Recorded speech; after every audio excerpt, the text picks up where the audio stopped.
RMC Politique, le journal du off. C'est votre rendez-vous tous les matins avec le service politique d'RMC, les indiscrétions, les coulisses de cette campagne présidentielle.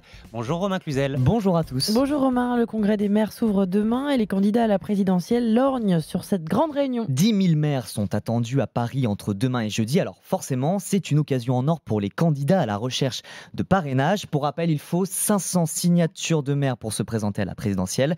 C'est plus facile quand tout le monde est au même endroit. Ce congrès, c'est un moment important, confirme un proche d'une candidate. Même le parti présidentiel s'y intéresse. C'est une indiscrétion RMC. Quelques maires Macron compatibles ont prévu un dîner demain soir dans le quartier de Montparnasse. Une rencontre totalement officieuse pour entretenir ce réseau de maires pour la future campagne du président sortant. Pour les candidats PS et LR, ces parrainages, c'est une formalité.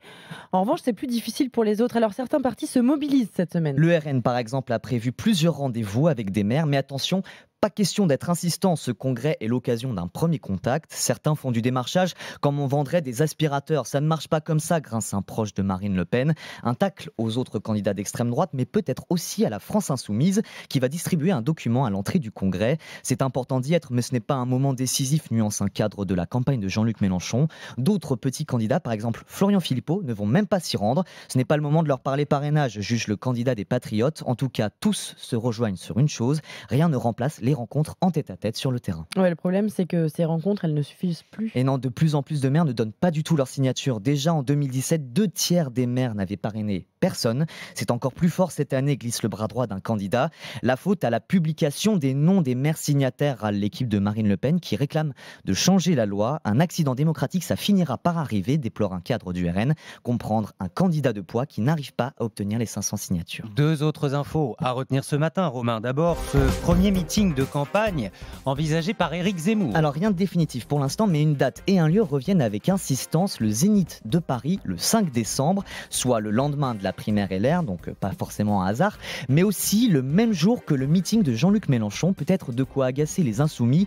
Au contraire, rétorque un proche de Mélenchon, si cela se confirme, il y aura une dimension de confrontation, de quoi installer un peu plus le duel entre les deux après le débat sur BFM TV de septembre. Et puis, petit à petit, Jean-Michel Blanquer installe son mouvement, le Laboratoire de la République. Première réunion ce soir à 21h à 19h avec un débat, la campagne du Conseil de l'Europe sur le hijab, retour sur une étrange affaire, ça vous dit peut-être quelque chose, on en a parlé sur RMC.